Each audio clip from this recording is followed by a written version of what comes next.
Hello, everybody. So today we're talking about the Russian-Ukrainian conflict and the 24-hour abandoned coup, where there were soldiers that were fighting on behalf of the Kremlin, decided to actually turn against the Kremlin, which really begs the question, well, what does this mean for Putin's sphere of influence after, 20 years in power, the main man in charge? So, Dean, what actually happened then with this coup? Thanks, Tom. So the leader of the mercenary Wagner group, Yevgeny Prigozhin, publicly accused Russia's defense minister of destroying his fighters and of concocting lies to justify the invasion of Ukraine. So quite inflammatory statements from an important individual within Putin's sphere there. This disagreement escalated to the extent that Prigozhin and a group of his troops took up arms and started to march towards Moscow. In the end, it's understood that some sort of deal was made with Belarus acting as the intermediator to end the revolt, with Prigozhin going into exile. The coup, the attempted coup, the revolt, was over in less than 24 hours, and we're still no clearer on the exact reasons why. As you can imagine, speculation runs rife. Some say it was political ambition. Some say he didn't want Wagner being subsumed into the Russian army, and the man himself says it was a protest over the ineffectual conduct of the war. So what do you think then, Dean, this means for Putin and his sort of grasp of power in Russia, and what do you think it means then for the conflict in the Ukraine? So as you can imagine, it's quite difficult to say, but two things really come to mind. The Wagner group were an important fighting force for Russia in the invasion of Ukraine. And so Russia's effectiveness in the campaign against the Ukraine may well be diminished. It's coming at a really important moment for Ukraine as they're mounting a counteroffensive. So this might start to give them a bit of an advantage in that respect. Secondly, this event represented a material challenge to Putin's authority, certainly the first like it. And this has led some to question his longevity as the de facto ruler of Russia.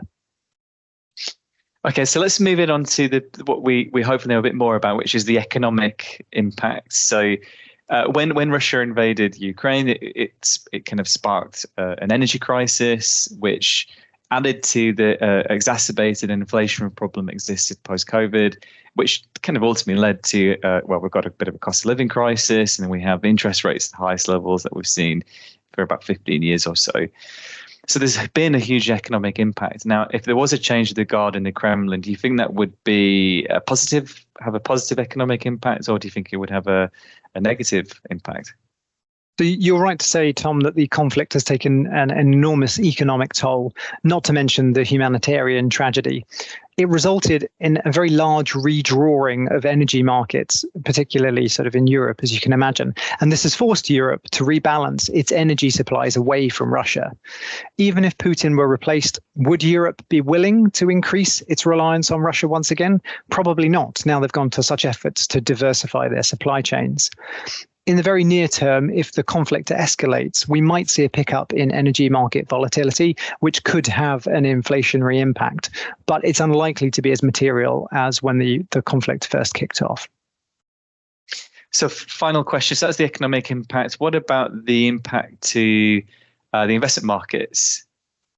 Sure. In reality, the impact should be fairly small. If you think about where we've come from, Russian assets make up a tiny proportion of global equity and fixed income markets. They were removed from MSCI indices in March of 2022.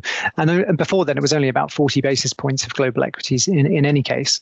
What was more material were global companies and their operations in Russia. So think BP, Coca-Cola, Levi, IKEA, and most of which have sold or simply given away their assets in Russia as part of the sanctions program. So a big earnings reset there in that respect. You can't do that again. The companies have already given away their assets. So a kind of continued downside from a global earnings perspective is likely to be pretty limited from here. In terms of the most recent episode, so what we saw over the weekend, the market impact was fairly limited, partly because the issue opened and closed over the weekend, and so there was no interim period of uncertainty, and we've seen no lasting impacts in markets this week. Okay, so kind of a minimal impact then. So it's sometimes surprising actually how these huge geopolitical issues have such a small impact to investment markets. That's probably a topic for another day.